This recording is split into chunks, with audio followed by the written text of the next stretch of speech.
Okay, welcome back everybody to the Ball Hawks podcast here on, I don't know, it's April now. I totally forgot what month it was. I was going to say March. April 4th. Few days after April Fools. Hopefully all of you stayed not so gullible, and hopefully you guys didn't buy into the all sorts of crazy whatever was going on Twitter, like, oh, this person got traded, that person got traded. So everyone had a good weekend. I didn't really do a whole lot this weekend. What about you, Chris? Anything on the agenda, or you do anything fun? Sorry, I'm out of sorts here right now. You're all frazzled. Yeah, my video was like I'm on a 10-second delay. Could you see me? Oh, I could see you the whole time. I was creeping you. You see that like I could see you talking in like the little side video, but my screen was still doing the countdown, and I had no idea what was going on. Hey, over here, Chris. We're doing a podcast thing. You're doing it, Peter. You're doing it. My favorite. Weekend was good, man. We shipped the kids off to my parents last night for a sleepover. So after I got off work, the wife and I went out for dinner. We went down to, I guess, kind of where your wife works, but not really. We went to the other location, and the waterfront. So, yeah, went to the waterfront one, which was nice. A little colder down there because it was windy last night, but it was good. It was nice to get out and have dinner and not have to worry about the kids, causing a ruckus. A funny story actually about that is we were driving to the restaurant. We had like just turned off the highway, and like we're just kind of making our way downtown. And Nadine goes, "Where's my phone?" She's like looking in the car, looking in her purse. She goes, "Ah, crap." She goes, "I forgot my phone at home." I'm like, "What? Whatever." Like, I'm like, "You don't." Actually, she made the joke, "It's going to be a long dinner for me." And I'm like, "Thanks." Good company. You could talk to me. So, I was like, "Yeah, whatever." Like, you don't need your phone. I was like, if something's wrong, the kids are with my parents, so they're going to probably instinctively call me first anyways. Yeah. I was like, so whatever. Like, you don't need it. I've got mine. Like, we're okay. So get, downtown, get to the restaurant, park the car. We're getting out of the car. We're walking across the street to the restaurant, and Nadine goes, "Oh no, I don't have my vaccine passport." Oh, right. We're like, "Oh yeah, I guess that's on your phone, isn't it?" Crap. So we walk up to the restaurant, and she asks if we have a reservation. I'm like, "No, we just need a table for two, please." And she goes, "Okay, like it's going to be about a 30-minute wait." I'm like, yeah, no problem. Like in the meantime, I'm on my phone. Like I'm super distracted trying to figure out how to download Nadine's vaccine passport on my phone. Yeah. So as soon as she said 30-minute wait, I'm like, yep, no problem. I need to figure this out anyways. And then somehow I got it downloaded. Like no problem there.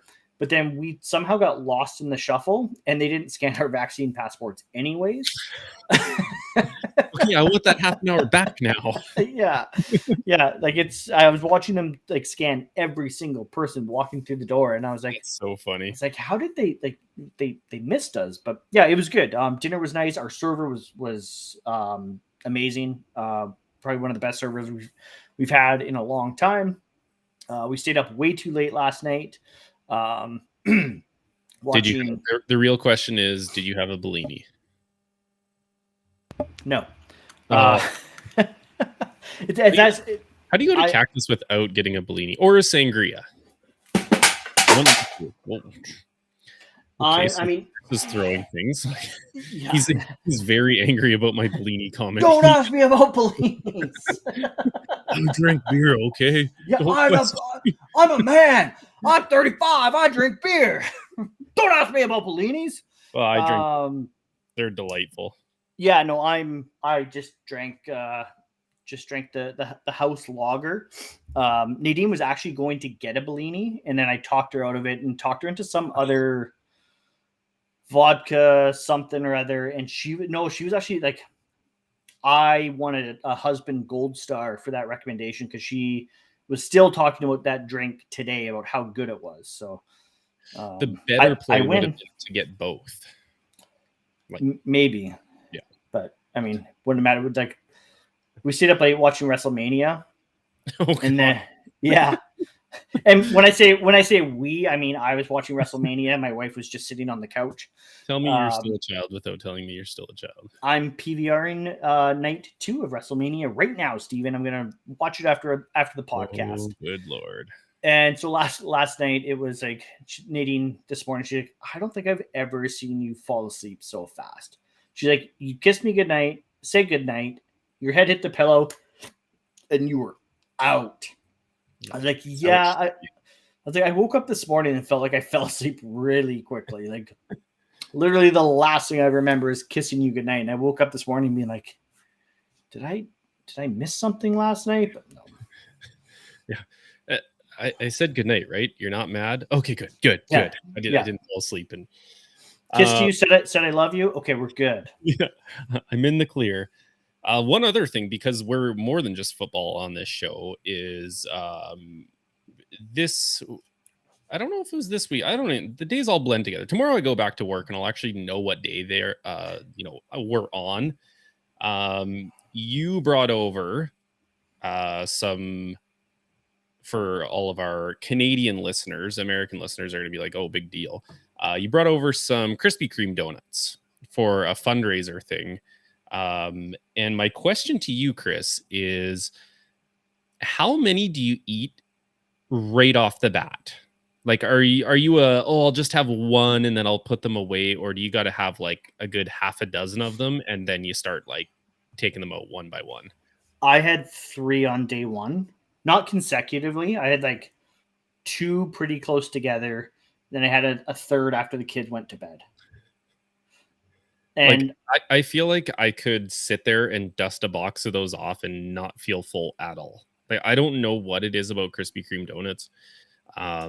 They're light, they're fluffy, you could take 12 down and you haven't even taken a breath yet. So I'm also, well, not light, but I'm fluffy.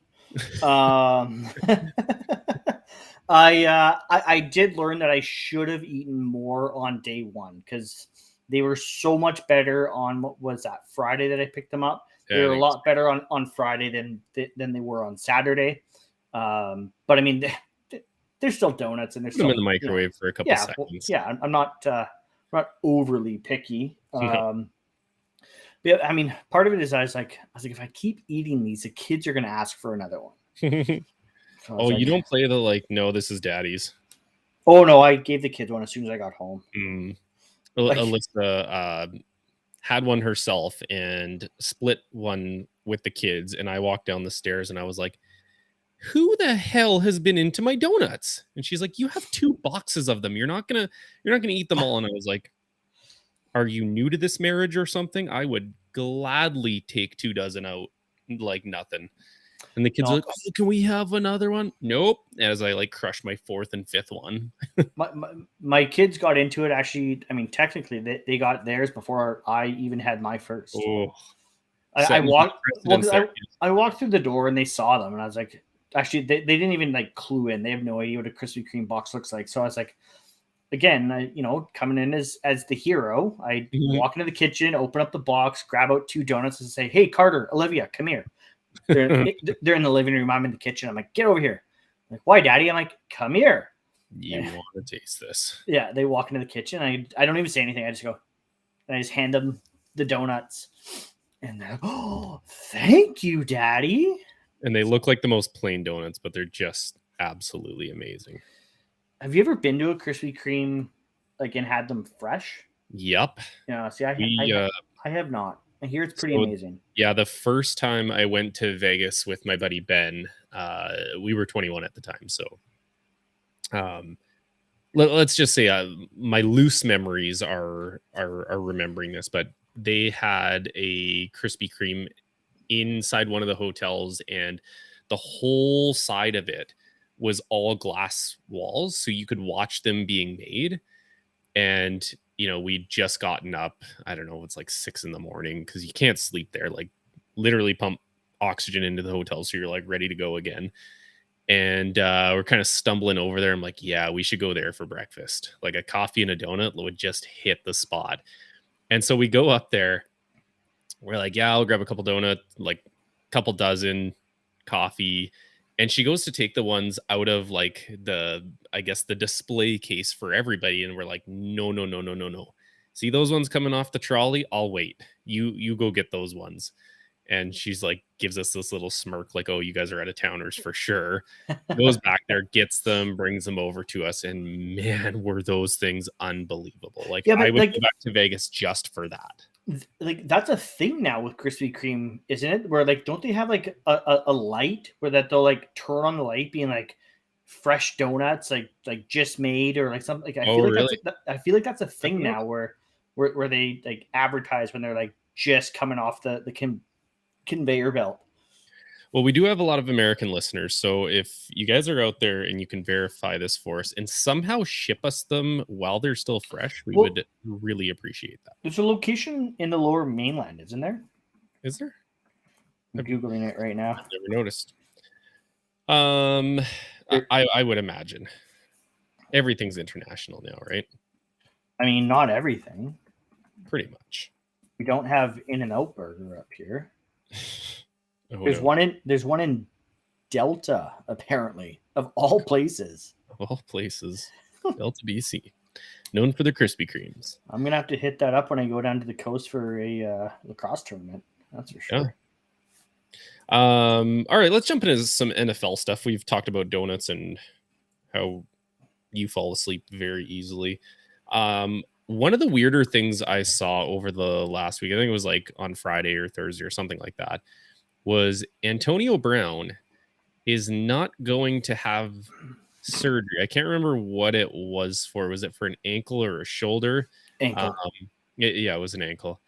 And his quote, so he's not going to get surgery until a team commits to him, which seems so ass backwards. Like, why would a team commit to you when you're not healthy? When you can't pass a physical. Yeah, it's like pending a physical, but maybe he can pass a physical. Like maybe he needs surgery, but you and I off air, we're talking about like playing through the pain. Like maybe he can pass a physical. Well, no, because part of the physical is getting an MRI. Oh yeah, like doctor's recommendations and stuff. Yeah, they full body scan MRI you, right? Like, I mean, part of me wonders if they did that and they saw some stuff and they're like, well, let's see what you look like, right? Because there's some things we were talking about, you can play through a lot of different things, and I'm sure there's a team out there that would possibly take a chance on it. But his quote was so interesting. It was, I need to get my ankle fixed, but I just want to make sure I got an obligation or a commitment from a team. It's a lot for a guy to go do surgery without an idea of where you're going to work or who you going to work for.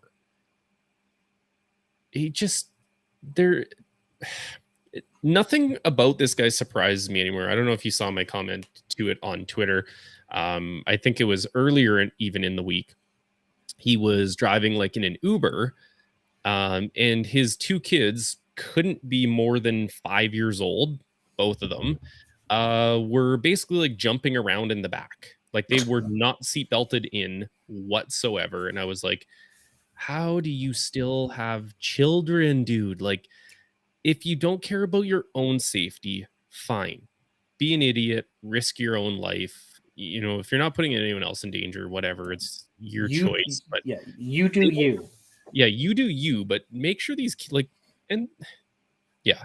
So nothing about this guy surprises me. That was just one of the weirdest things, that a player wants a commitment from a team, but basically is like, I need surgery. So could I talk to your doctors first before I sign with you? I'll get my surgery, and then I'll come play some games for you. I'm just shocked that this guy still has the ability to shoot himself in the foot time and time again. Like, don't you think like he's like There's blown it to shoot? Yeah, like don't you think he's blown his foot off by this point already? Like, he's gone full Plaxico Burress and just like It's gone. That wasn't his foot. No. Like I just like at what point? I mean, he's obviously surrounded himself with yes men because like at what point do AB's friends and family like intervene and like dude like what are you doing? Just stop already. Like enough, man. Yeah, like you are literally costing yourself money, like time and time again. Like I'm sure he doesn't need money. And to be honest, I don't care if he holds out on a team before he gets surgery. Like I said, if he's hurting himself, whatever, just stop putting your kids in the middle of it. Like, yeah. One we talked about a lot about last week. You actually called this, and you were correct. Bobby Wagner is staying in the NFC West again. Second time this year. I'm right twice. I'm going to tell my wife. 5-year contract, and it's a deal worth $50 million and has a maximum value, so probably incentives up to $65 million for the, I don't know what, 10-time All-Pro, something like that. 8 or 9 years anyways. 8-time All-Pro. Yeah. And of course, because Ravens Twitter is just off their damn rocker lately. Like, I don't know what's going on, but that caused a lot of problems. And I was like, until I see the details of the contract, which I haven't actually investigated into, I'm okay with losing out on that because what Bobby turns, this will be his age 32 season coming up, I believe. He's 31 or 32, so it puts him at about 37 at the totality of the contract.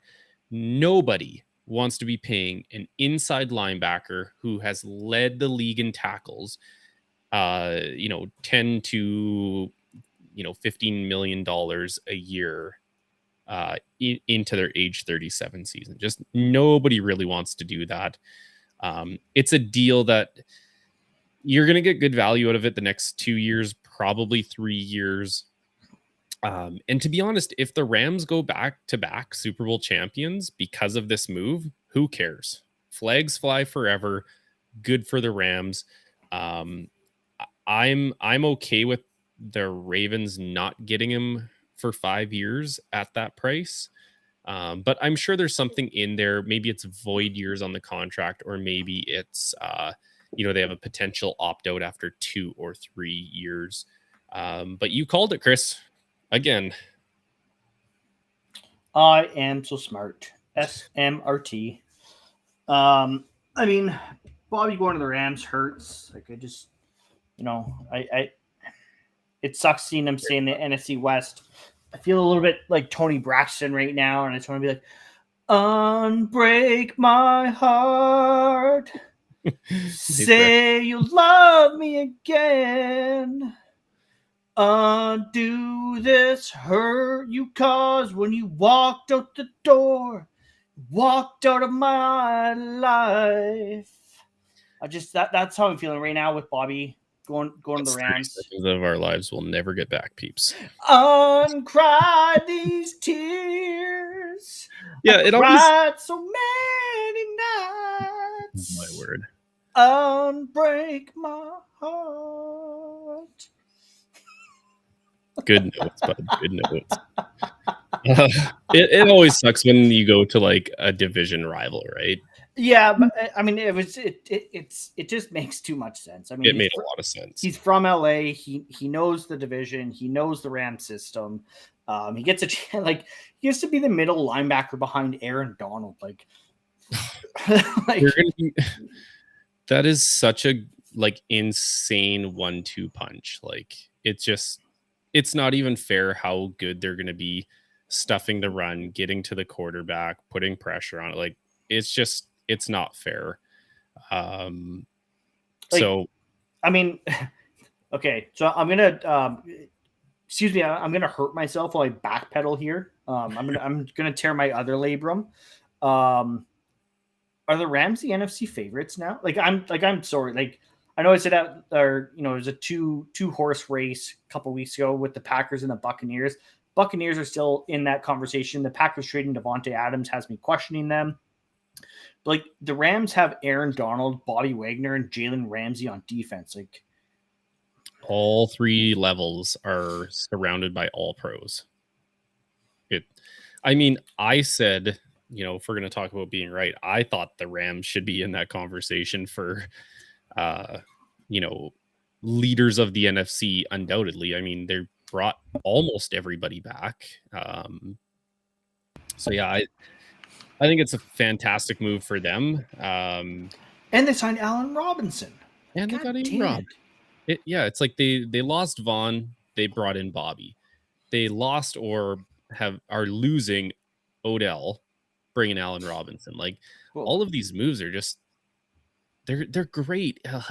I'm envious of Rams fans when they've shown that they just want to go all in for the next 2, 3, 4 years, win a couple championships and be okay with that. And I love that because I feel like you could probably attest to this pretty well, being a Seahawks fan and winning your first championship 9 years ago, I guess now. Yeah. Is it 2013? Is that the right year? 2013 season. Yeah, they won it in 2014. February 2014. Right. So until that point, Seattle didn't have a Super Bowl. Like some people cheered for that team from the day they started cheering for football till the day they died, and they never saw their team win a championship. You've got other teams all across the league who maybe have won one championship in their whole totality or no championships. So I just love the idea that flags fly forever, and the Rams are like, we want to win now. And we're mortgaging the future because, first round picks don't matter. And let's go get a championship again. And that sucks for you, obviously, division rivals loading up. But speaking of... Yeah, all three of the Rams fans are going to be so excited when they win a Super Bowl again. Oh, Christopher, get it in while you can, because there's dark days ahead, bud. Hey, that's okay. I mean, I bet you there's still more people that would show up to, the Seahawks, just waving them off to the airport to go play a road game than what showed up to the Rams Super Bowl parade. Okay, let's shift gears to another NFC team that you just mentioned. You talked about the Bucs being one of the front runners in the NFC. Well, they weren't shy this week on causing a little more drama in the building. If it wasn't bad enough that Tom Brady takes 40 days to retire and unretire, I can't even remember when he unretired. It couldn't have been more than 2 weeks ago now. His head coach is retiring. So Bruce Arians is leaving the Bucs. And defensive coordinator Todd Bowles is going to be taking over the team. And it's caused a little bit of interesting debate in the football world. Did they know all along? Did Tom know that Bruce was retiring? Did Tom come back and then Bruce retired? Did they actually have a feud going on? And then there's the whole did the Bucs kind of circumvent the hiring process with just naming Todd Bowles as their replacement? Now, I think Todd Bowles' last head coaching job was with the Jets, if I remember correctly. Great defensive mind.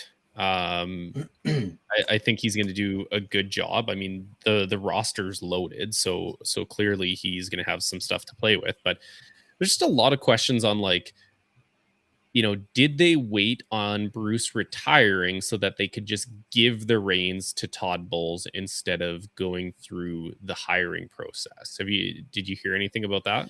Yeah, I can't remember exactly what I read, but it was something along the lines of once the new season has begun, the official first official day of the new season or whatever, new business year or call it. They no longer have to follow any sort of like protocols as far as interviews and like, obliging the Rooney rule, which I mean, I guess in this scenario, like, I mean, they hired an African American as their coach, so they likely would have. I mean, or no, because I think the Rooney rules, you have to interview an African American coach outside of the organization. Is it maybe? So yeah, I think so. So yeah. So anyways, it could have been circumvention of having to follow those rules because they wanted to give they didn't want to have a Brian Flores situation where they're bringing a guy in just because they had to, follow the rules. I'm trying to really toe the line here. Like I know what you're saying because clearly they wanted Todd Bowles to take the reins. Yeah, they had their guy that they wanted to hire. I think that's where more people are getting, into the conversation. I don't necessarily think or at least the conversations I heard had nothing to do anyways about like minority candidates, because like you said, they hired a minority coach to take over. My two bigger questions are like, A, did Tom Brady retire because he didn't want to play for Bruce Arians anymore? Right. That's a big question. B, my other question is, of course, when Brady was still retired, Bruce Arians said, like, no, Kyle Trask is our guy. We're going to go with Kyle Trask. And someone asked, like, will you trade Tom Brady's rights? If Tom Brady asks you, even though he's retired, will you trade his rights? And Arians goes, no, that's bad business. And then, of course, these last couple of weeks, there's been rumors swirling of, touchdown Tom going, taking his talents to South Beach and playing for the Dolphins. So is Arians retiring because he's like, I want no part of this bad business, but he's in the front office. So I don't know. Just, me with my tinfoil hat trying to connect all the dots. Yeah, it's an interesting conversation because I was trying to wrap my head around a time where we had seen a coach kind of retire at this point in the season, especially when your team is so loaded. You just got the GOAT coming back, Didn't Arians abruptly leave the Cardinals too? I can't remember. How can I? Yeah, it's memory as I get old. My other question that I wanted to add in there, or at least like a topic point to think about, is there was this kind of rumor that Arians and Brady were having a bit of a feud. Now, I was listening to a podcast on the weekend where they had the Bucs GM come on, and he was like, no, I haven't seen any of that. Like, of course, Arians choose everybody out. Like, if that's what you're referring to, then yes, they got into arguments because they both chewed each other out, whatever. But my thing is, like, which came first? Tom knowing that Bruce was going to step down, or did Tom come back and then Bruce step down? Like, is there anything more to that we will end up knowing about? And my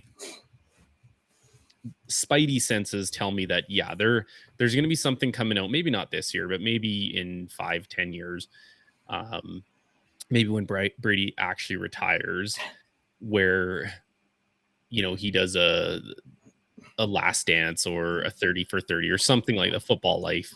Right. And we get to hear about what actually went on. Because there's got to be more to that. Like, no way a guy is retiring, greatest player ever, and decides to come back not knowing that Bruce Arians was going to step down. Like, it had to be known that was going to happen, because I feel like if Brady came back to play in the Arians system and then he was like, yeah, peace, Tom.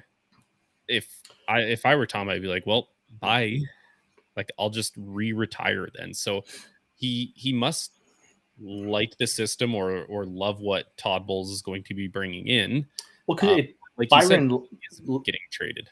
Yeah, but Byron Leftwich is running the offense there, right? Him and Tom Brady together. Yeah. And I just looked it up, and Bruce Arians abruptly retired on the Arizona Cardinals as well. So This is kind of his MO apparently. So maybe he'll come back a few years from now and coach some other random up and coming team that gets a, future Hall of Fame quarterback as well, just kind of gifted to him.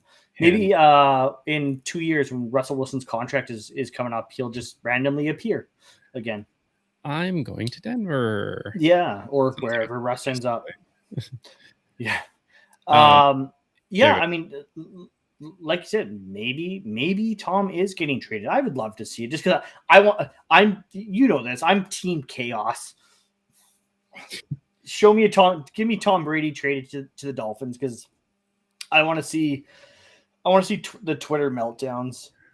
Are you Team Chaos though? Oh, I'm Team Chaos. We're gonna get to it in a little bit here, but I definitely put some chaos on Twitter that you. I'm Team Chaos when it's not directly affecting me. I'm Team Chaos for all 31 other teams. Absolutely, I love seeing everyone else melt down, but just leave me alone and let me sit on my throne of peacefulness. Hey. I've had enough chaos this offseason already, okay? That's true. Bobby Wagner broke my heart. Unbreak my heart. Russell Wilson is on his way to Denver. I don't need any more chaos in my life, Steven Peter Fisher. What else could go wrong, hey? We'll talk about that soon.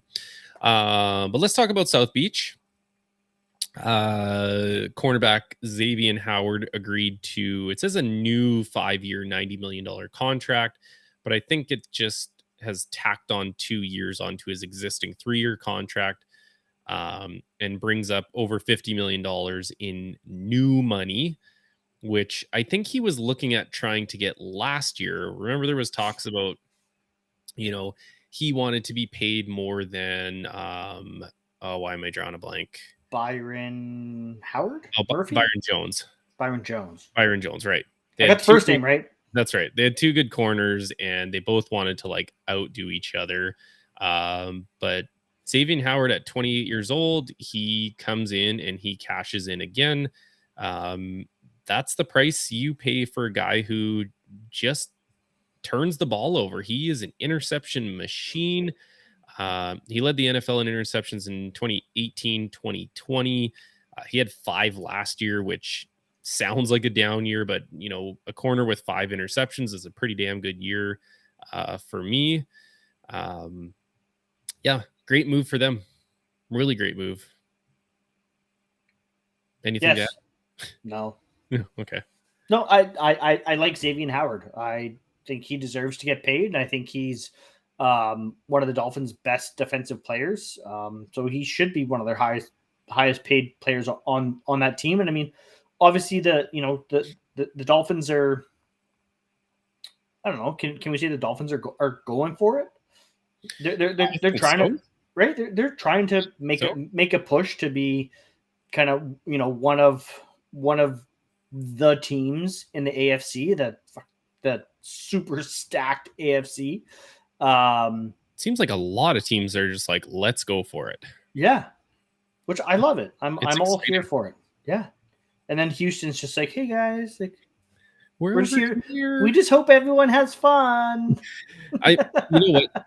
Houston went for it. The fact that they got rid of Deshaun Watson and they landed, a great package for him, and you don't have to have the face of your franchise as a guy who literally does not take no. I think we should refrain from using the word package when talking about Deshaun Watson. But by the way, if you haven't heard some of the leaked tapes from his, have you seen any of those yet? He's just such you watch that and it's like watching. It's like when I was a teenager, my parents were asking me if I was smoking cigarettes. No, it wasn't me. Yeah. No, I was with my friends who were smoking cigarettes. That's what it felt like. It was just like a teenager getting reprimanded for something that they were not supposed to be doing.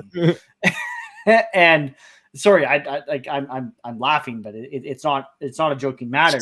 Greasy language that he uses. It's like he answers questions with questions, so he can't be like, I guess, charged with it. I don't know. He was like, very were you doing this? And he was like, what do you mean was I doing this? He was very defensive. Yeah. Very, very defensive. He's like, well, you basically, I mean, some of the questions were based, did you do this? Well, you think that's actually a smart thing to do? And he gets all defensive. Like, yeah, I understand why he would get defensive. But it's just an odd interview, right? Like the questions and his responses are there's just something not right there. And yeah, good for Houston. Moving on, let's hear what you have to think about this trade. Devontae Parker to the New England Patriots. I feel like we all kind of saw him getting shipped off. When they got Tyreek to pair with Jalen Waddle. Still somewhat surprising. Like, I mean, that was a pretty good 3-headed monster.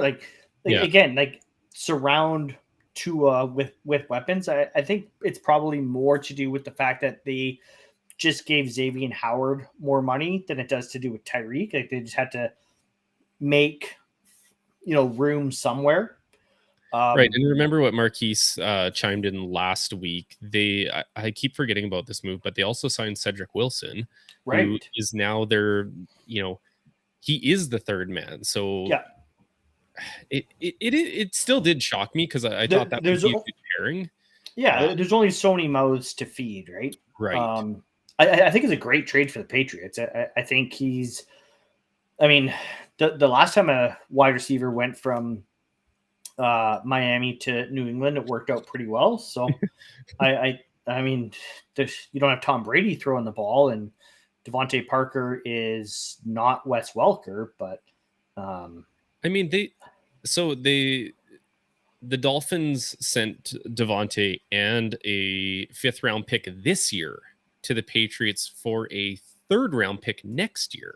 Yeah. And if you know anything about trade value, the picks now are worth a lot more because you know what they are. Like, I'm not sure what that 5th round pick is, but there is a number on there, like 155, like pick 155. Yeah. I'm going to get a top 150 player plus Devontae Parker for whatever else you get in the 3rd round next year. It might be pick 60. It might be pick, I don't know. I'm just making numbers up. You could do the math. I'm not going to, though. Hashtag maths. Hashtag mathing. Hashtag Steve doesn't teach maths. Could if I wanted to. I just don't want to, okay? I just like Jim better, okay? Look at my biceps.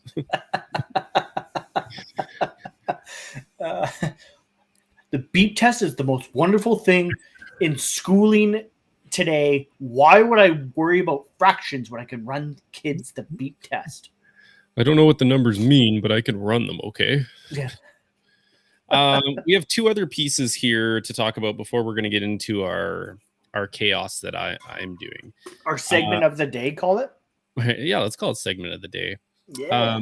Colin Kaepernick did a throwing exhibition at Michigan's spring game this past Saturday. We had NFL talent evaluators there to see what Cap still had.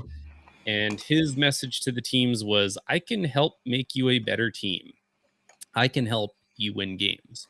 I know right now the situation likely won't allow me to come in and step into a starting role.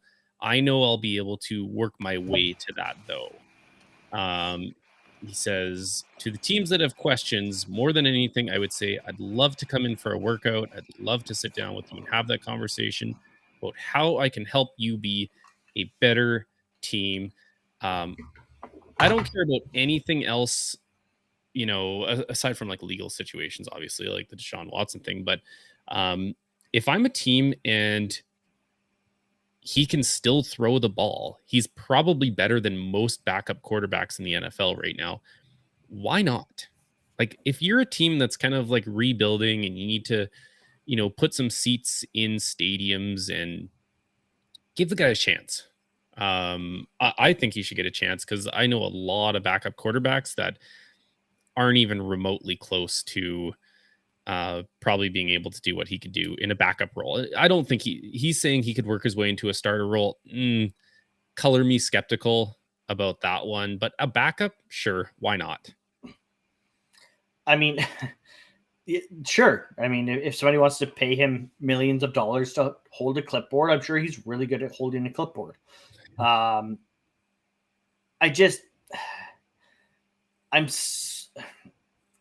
sick of the Colin Kaepernick song and dance. I really am.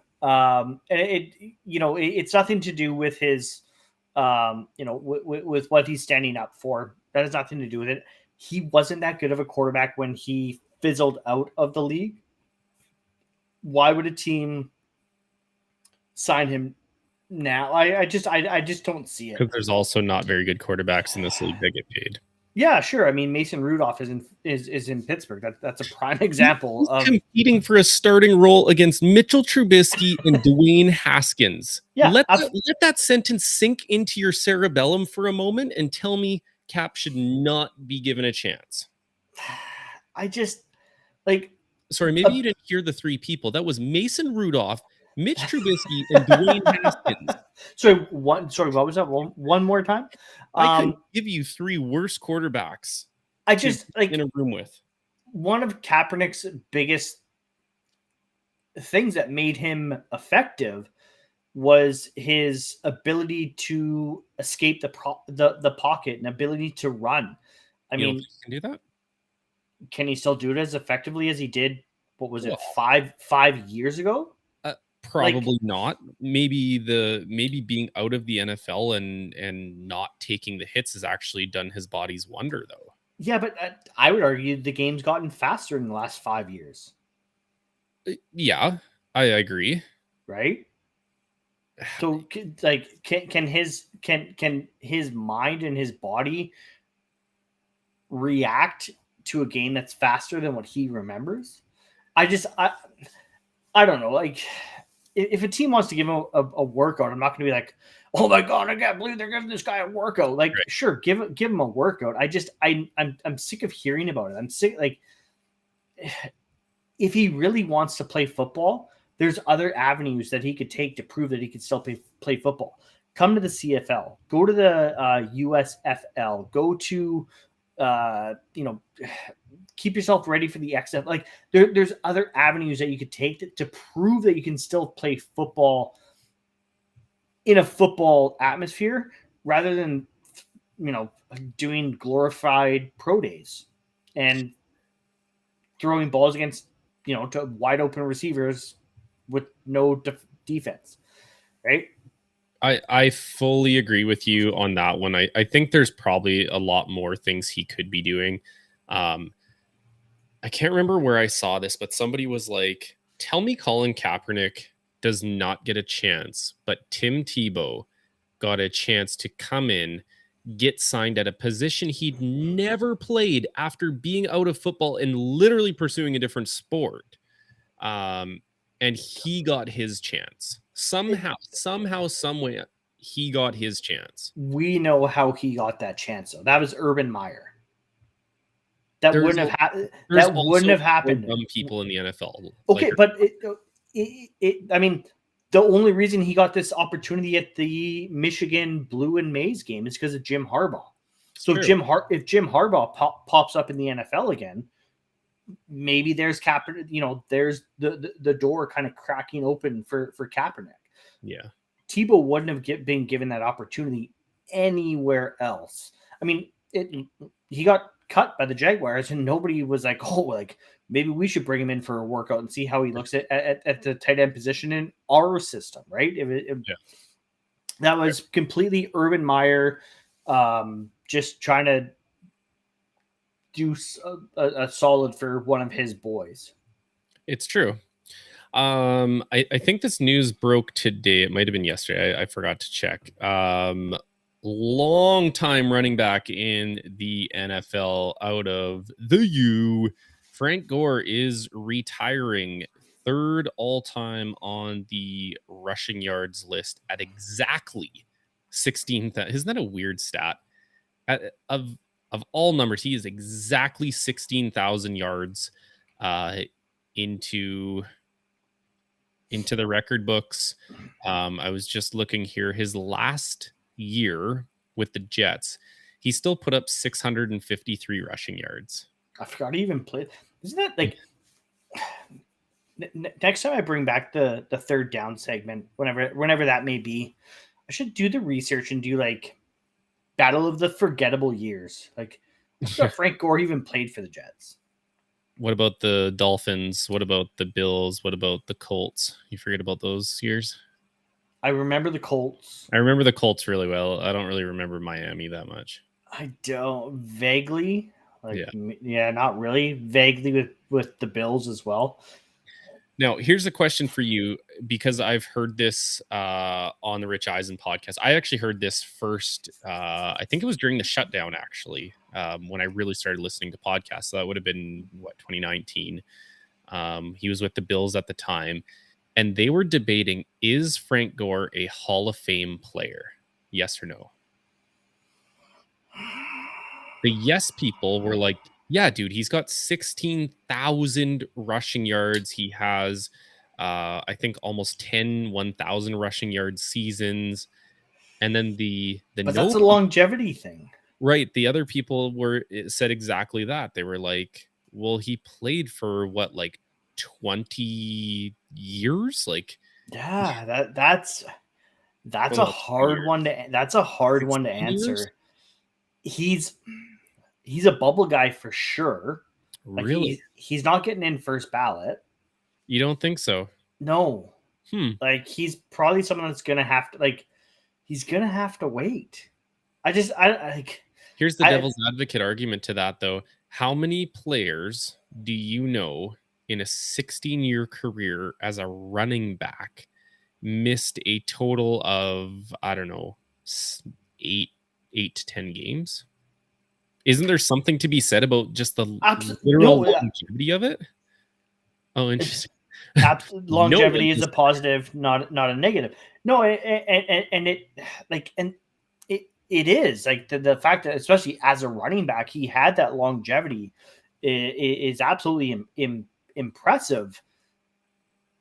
But I don't know. It's a tough one. It's a really interesting conversation. I mean, I am probably a little bit biased because, like, I mean, hey, Frank Gore, don't let the door hit you on the way out, because like, that guy was always good for at least once a year. He would put up 200 yards a game against the Seahawks. Yeah, one of the two games that the Seahawks and the Niners played, every time 200 yards. But like, I look at a guy, again, to just further point out my bias. I look at a guy like Sean Alexander, who is a former league MVP, and he didn't get in his first year. So it's like, I don't know. Sean Alexander didn't top the 10,000 yards, though, did he? I think he might have just. So while you're looking that up, on YouTube, we have no one. So no one. Who are you? That's actually their name, but appreciate you chiming in on the conversation. It says Gore definitely Hall of Fame material. Sean just missed 10,000. Yeah, I'm on the Frank Gore in the Hall of Fame, even as a first ballot. Like, there's just longevity, I feel like, gets used against people. I mean, you could look at his last 6 years, and he only had 1 year over 4 yards per carry as an average. But you have to look at the overall team. He's still running the rock as a 37-year-old dude. And in those scenarios, you have to look at the overall team that he was playing for too, right? Like, there's more to the picture than just like, well, his numbers dipped off in the last year. Yeah, sure, he was still playing, but his numbers weren't as good. Well, yeah, his teams probably weren't as good either. I mean, he was playing for the Dolphins, Bills, and Jets. He is Hall of Fame material. I'm not saying that he shouldn't get in, but I do still think that he is one of the, like, again, I'm not going to be banging the the drum either way. Like if he gets in, I'm not like, what the hell? I can't believe they let Frank Gore in. And if he doesn't get in, I'm not like, he should be like, he's one of those bubble guys that I'm not going to be surprised if he's not a first ballot Hall of Famer. Like he was good. Absolutely. He was good at, especially in the prime of his career, he was phenomenal. And his longevity absolutely is a positive. No one. And I do agree with you, Steve. Like, a lot of people do use longevity as a negative. Like, well, he only put up those stats because he played for so long. Right. Yeah, but he still played for that long, right? Like when you think of all of the running backs that have ever come through, like there are two guys, Emmitt Smith. Right on cue, no one says longevity worked out for Emmitt Smith. Exact same argument, right? Emmitt Smith played for a long time. Walter Payton. Those are the only two names that have run the football further on an NFL football field than Frank Gore. Barry Sanders couldn't or wouldn't do it. We're not really sure. AP, he's technically, I guess, still in the league. Maybe, kind of. Depends if he has a dip in or not. Couldn't do it. LT couldn't do it. Eric Dickerson couldn't do it. Jim Brown, Marshall Faulk, Marcus Allen. Like, just keep going down the list of all of these guys. 16,000 yards is unbelievable. Like, I just don't know if we are going to see another running back from our era hit those kind of numbers, just the way the game is going. Which makes it, to be honest, makes it a little more impressive that he was in like the bang and crash kind of years where you could go helmet to helmet, you could blindside guys, and he still somehow managed to play football. Like the next, I'm just looking on the all-time list, other than AP, depending if you consider him done or not. The next highest guy on the list is Mark Ingram at 78, almost 7,900 yards. I'm sorry, of active players? Of active players, yeah. Mark Ingram is the next closest guy. Even like, I mean, 16,000 is like, obviously that's impressive. Like when you think about it, the 10,000 yard running back is a thing of the past. Like who's the next running back that we're going to see? Zeke will probably get there most likely. He's at almost 7,400. Derrick Henry is almost at 7,000. They'll be close. I don't know if they'll get there. They'll be close. Like you are right. The 10,000 yard rusher is such a thing of the past. But think of some of the names that he has almost doubled in yards. Maurice Jones-Drew had just over 8,000 rushing yards total. Herschel Walker, 8,200 yards. Terrell Davis, 7,600. Like that is insane. And 16,000 yards. Is TD in the Hall of Fame? Yeah, I think he is. I mean, he win a Super Bowl MVP though? He did. So that kind of helps him, right? Yeah. TD's in the Hall of Fame in 2017, and that's kind of where I'm at. Like with Frank Gore, again, the numbers were great, the longevity is impressive, but can we say he was ever the best at his craft? No, but I would argue that there's a lot of people in the Hall of Fame that were never the best of their era or the best of their craft. Like I've maybe got a different definition of what a Hall of Fame player should be. I think a Hall of Fame player, when you say that person's name, it should be synonymous with the sport, the position that they played. Like they changed the position, or they were just such a staple at the position. I think production has to come into effect. Like there's only two people that have ever rushed more yards. Like that's for me, it's a lock. When you get into the top five, and those two guys are categories are two of the guys that everyone talks about as the greatest of all time, right? I mean, they're in the conversation. Emmett and Walter, right? Yeah. Barry's 4. He's in the conversation, in my opinion. Yep. Like I don't think production trumps everything. But when production is that high, when you're knocking on the door of like some untouchable records, I just think it's a no-brainer. But it's an interesting conversation. Like when I first heard it on Rich Eisen a few years back, I was like, oh, of course he's a first ballot Hall of Famer. Like look at the numbers he's put up. And then the more you start getting into the debate, you're like, huh. Like I don't think he was ever a top 5, top 3 running back from his era. Yeah. I don't think he necessarily changed the game completely, but something about consistency, longevity, dependability, plays a factor in for me. Yeah, I mean, I'm gonna sit on the fence, right? Like it's just he's one of those guys that I'm not gonna be banging the drum for him to get in. I'm not gonna be banging the drum if he does get in. It's just right. He had a very good, impressive career, no doubt about it. I just will he get into the Hall of Fame? Probably. I just don't think he's a first ballot guy. Interesting. I could probably get behind that. Although I think he should be a first ballot, I would understand why he wouldn't get selected as a first ballot and maybe on the second or third try or whatever it is. Okay, let's cause a little chaos. Let's end the show with a little bit of yelling and angry Chris going on here because I kind of like that. Well, our teams had a little something in common over the last, 24 hours, hey? Apparently. So I can't even find it anymore. I'm so into the labyrinth of tweets. Stupid Steve, as my screen would suggest, decided to get behind Lamar Jackson's take on basically retweeting DK saying, hey, like, you're welcome over here. Come play with us. We would love to have you. And of course, I think there's 31 other teams that would love to trade for DK Metcalf.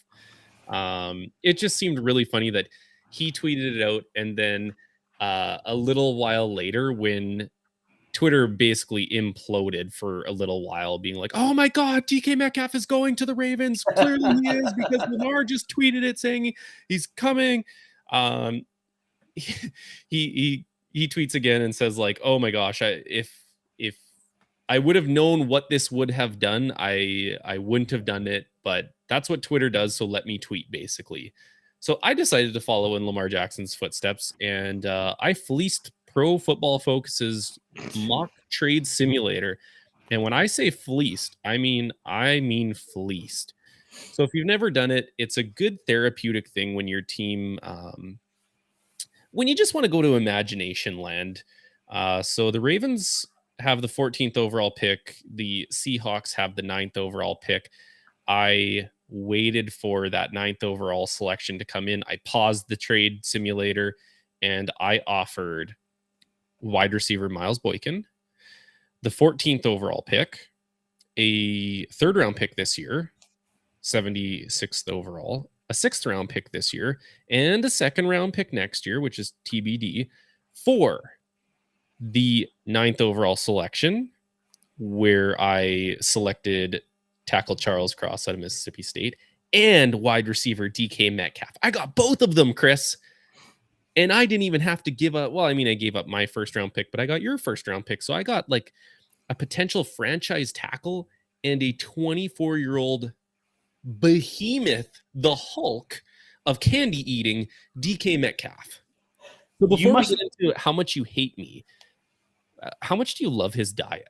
You must have been watching Willy Wonka and the Chocolate Factory when he made that PFF trade, and Gene Wilder was singing, "Come with me and you'll be in a world of pure imagination. Take a look and you'll see into your imagination." That was you, just rainbows and unicorns and all the good things. And the Willy Wonka and the Chocolate Factory is a perfect cue up for hearing about DK Metcalf's apparent, call it air quote, diet? There's no way. About how important nutrition is. Nutrition is huge. I'm probably the worst person to ask that. Dog, are you eating Popeyes, Churches? Nah, see, you from the SIP too. I know you be eating coon soup. Yeah, that's some shit. I'm a candy type person. What? I eat 1 meal a day, drink 1 coffee, and eat like 3-4 bags of candy. Man, define bags of candy, man. Jelly beans? See, I'm a gummy type of guy. See, you get your lifesavers. Come on, man, stop, man. Come on, hold on, man. So you finna go through a structure, a bag of candy, you about to go through the whole, okay, let's hear this. All right, I'm just taking you through yesterday. So yesterday I woke up, worked out again, came home, showered. I'm hungry. Run to Starbucks, get a quick coffee. That's gonna hold me till like 4, 5 o'clock. This 12. Okay. So it's gonna hold me for like 4 hours. Dang. Around 4:30, I ordered some candy and a water. So I got, what did I get yesterday? I got the Skittles gummies. Then I got the Lifesaver Creations. They the same size bag, so I just mix them. So it's safe to say we're gonna see a DK gummy at some point, right? Yeah, okay, for sure. Okay, y'all heard it. Another certified moment. Hey. Yeah. Get the gummy, get the candy, get the water, eat that. That's gonna hold me to like 8 o'clock where I'm having dinner, 8, 9. And then I eat dinner, go to sleep. That's an everyday thing. That's a Monday through Friday, Monday through Sunday, Monday through Monday. You eating candy like that, huh? Yeah. I'm a candy eater, yeah.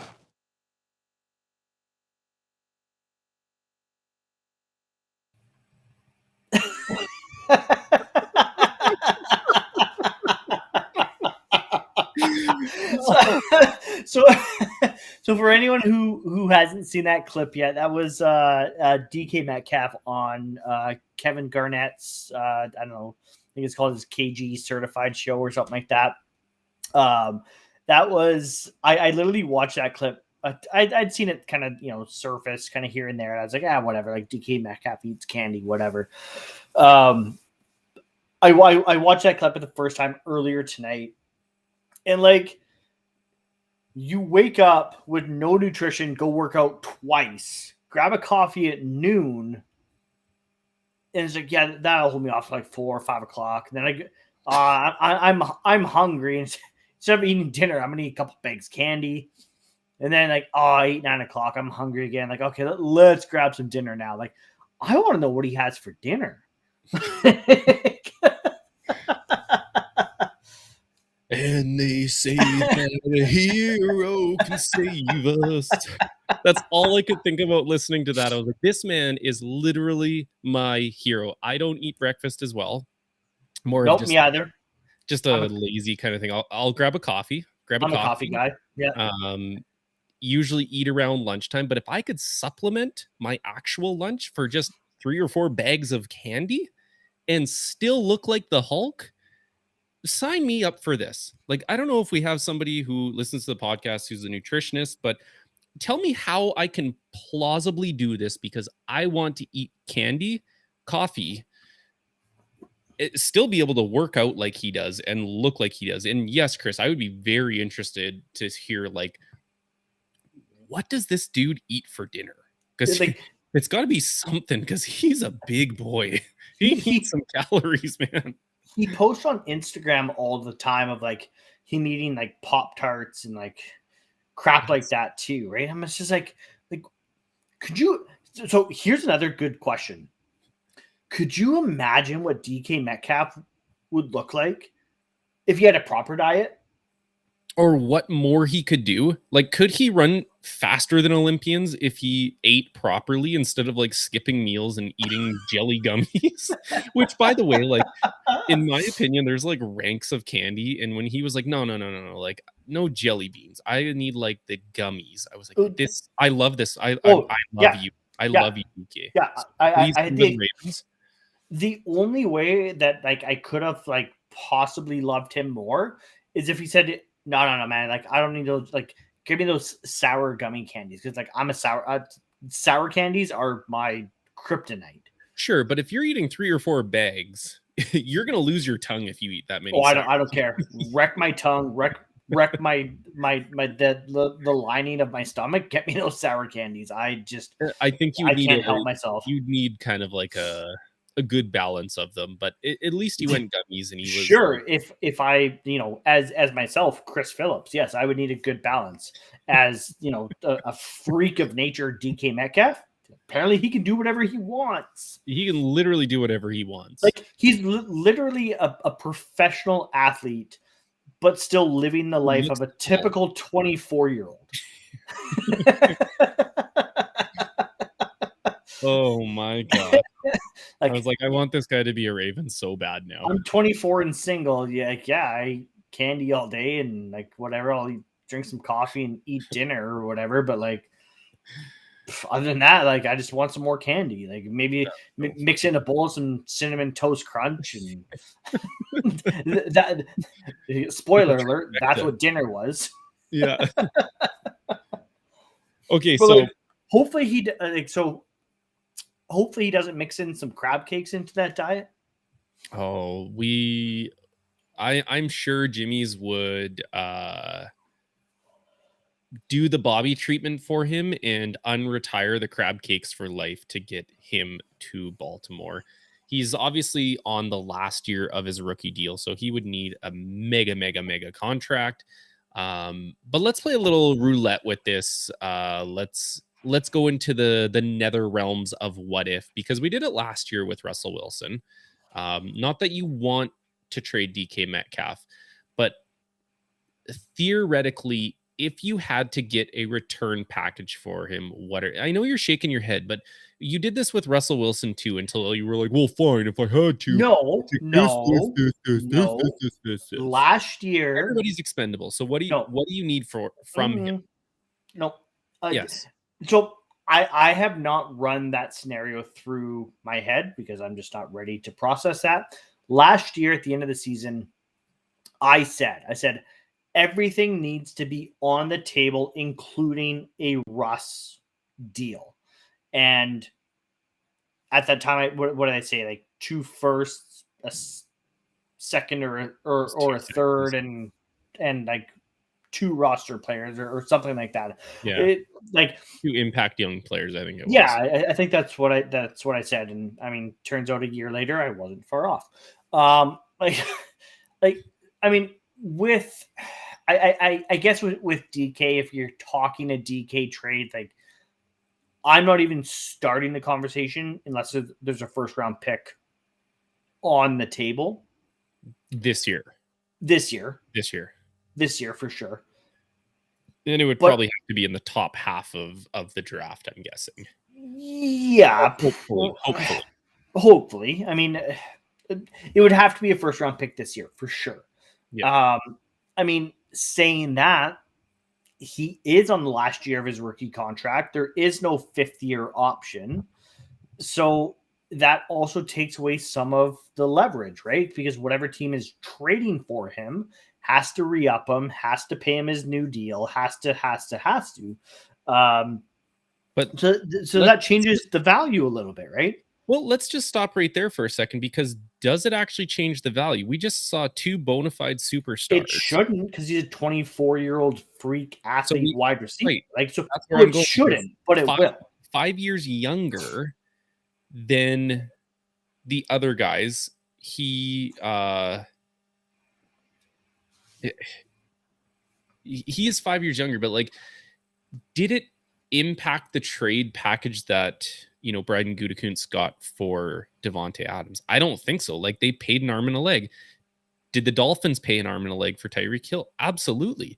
Yeah. So you got to think, when a guy who's like literally in the prime of his career and he's already vaulted himself into that top 10 wide receiver conversation, and you're projecting him as a top 5, top 3, maybe even top 1 or 2 receivers, I don't know if it really impacts the trade value.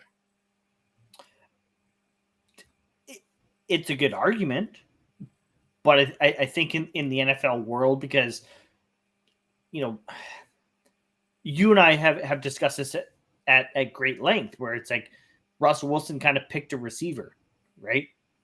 One week it would be a Tyler Lockett week, and the next week it's a DK Metcalf week, and then it's like a Tyler Lockett week. So it's like I feel like we haven't seen DK at his full potential yet. And that might hurt negotiations as well. But at a minimum, there has to be a first on the table this year. Like I want to say like a first and a third this year, and maybe a roster player, like maybe like a offensive lineman somewhere. Like if you can get like a young, let's take the Ravens for example. Who's it? Is it Ronnie Stanley? He's the franchise left tackle, yes. Okay, but he's up for a contract extension, is he not? Nope, he signed up. Did they sign him? Okay, so I was gonna say like let's say like a first and a third this year, and like a young tackle that's like coming due for a contract extension himself of like either left or right tackle, like you know what I mean? Like maybe something like that makes sense because I know Pete and John want to get back to suffocating defense and ground and pound football, but Michael Sean Dugar, I think is how you pronounce his last name. He had probably the best tweet about this whole DK Metcalf potential trade scenario. And it's like, if the Seahawks trade DK Metcalf, Seahawks headquarters are going to look like January 6th. Jeez. And I absolutely, like, I don't care if you're in a rebuild. I really don't. Like, every team eventually hits this kind of reset button and they have to hit that rebuild scenario. You do not trade I said this last week or 2 weeks ago or whatever it was. You do not trade your 24-year-old stud wide receiver. You don't trade that guy. Yeah, I agree. Like, I mean, I agree and I don't agree. I see both sides because I feel like I'm less clouded in not wanting to get rid of, probably the face of your franchise going forward. I totally understand that. Yeah, I was just looking, Devontae got a first and a second brought back, Tyreek Hill a first, second, and a fourth. Yeah, you got to think he's younger, less tread on the tires. He's just freaky red zone target. Not that Monty Adams wasn't. I think he's in a second. At least as much as I love DK, he doesn't have the resume of a Tyreek Hill or a Devontae Adams though. And I think you're paying for potential more than you are the actual statistical. But I think this league has proven that you're paying more for resume than you are potential. Yeah. So was my trade that far off then? Yes. Was it the player or was it the picks involved? There's no way Seattle's giving up DK Metcalf and number 9 for number 14 and Miles Boykin and blah, blah, blah, blah, blah, whatever. And a second and a third and a sixth. No. There's no way Seattle's trading down and giving up their best wide receiver. Yeah, I thought there was value in it. You're high. I can't see. I know you're trying to troll me right now, and you're trying to piss me off. I can see through it, Steve. Do I need to remind you that we are a clean podcast? Yeah. Where I start chucking out all sorts of nasty. I'm still sticking with my stance. I think whether you want to admit it or not, I think every single player in this league has a price. If you think that giving up Devontae Adams was less impactful than giving up DK Metcalf, it's because you're a Seahawks fan. Everybody in Green Bay. I never said that though. Probably giving up Devontae Adams is huge for like Aaron he's Rodgers. not getting traded. He's not getting traded. No, he's not. No, he's not. It's you hold on to these young players. You do until you don't. You do until you don't, and then they're gone. Yeah, you do until you don't when they're 29 years old, not 24. They're both good players. That's why people want them. Nobody's coming knocking on the door for D. Eskridge, bud. No one wants him. You're right. Nobody wants a.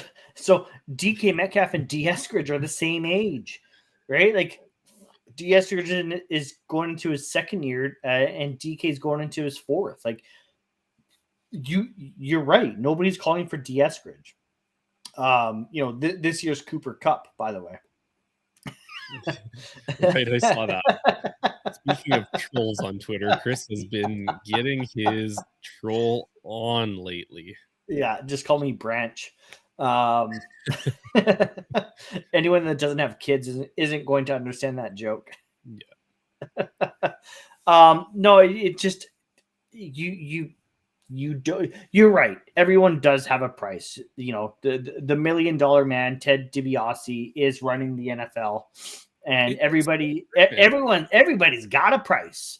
I would have been more on your side if the current trades didn't just happen, right? Like if the Russell Wilsons weren't getting traded, if Devontae Adams, Tyreek Hill, like guys who it's like, nah, they would never trade them. Like guys, when you're thinking about, Green Bay is knocking on the door of a Super Bowl and they trade the best receiver or one of the best receivers, top 2 or 3 in the league. And you're like, why? And then KC is knocking on the door of another Super Bowl and they trade their superstar wide receiver. When teams come, calling in and they're like, we'll give you a first, a second, and like this young, upcoming guard or something like that. We know you got to revamp the offensive line. You'd be surprised what teams will do when, they don't really have an identity. And I know your argument would be like, oh, well, DK is going to be that identity. I just don't believe it. So I think there's a possibility that he gets traded. I would love it if it's the Ravens because that makes the Ravens so much more dangerous on offense. I think Lamar would like throwing to him. It might end the show just out of bitterness. There's the $1 million man. There's the $1 million man. He's got the $1 million belt. Which I mean, I would love to see DK Metcalf show up to training camp with the $1 million belt. Everybody's got a price. That would be so funny, just causing all sorts of ruffles. Oh, hey, Team Chaos. I'm here for that sort of chaos, not Team Trade DK chaos. Fair. Yeah. All right.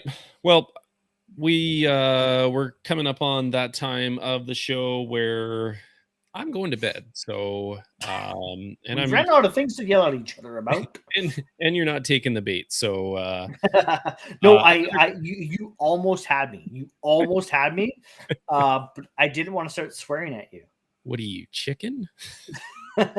Nobody calls me Chicken McFly. I said, no, isn't it Marty that gets like upset about being called chicken? Nobody. Yeah. All right. He's like, nobody calls me Chicken Biff. Nobody. Yeah. So as always, Chris, I'm going to leave you with some last words. Be nice. I just want to say thanks to everyone again for tuning in to another episode of the Ball Hawks podcast. We are, of course, a part of the Dean Blundell Network. You can find us on Twitter at ballhawks_pod. Be sure to give my guy Steve a follow at ssfisher87. You can find me at phillipschris12. Don't listen to Steve and his BS DK Metcalf trade scenarios. It's all rainbows and unicorns from here on out, Seahawks fans. And of course, guys, as always, the draft is coming up. Let's get excited and go Hawks.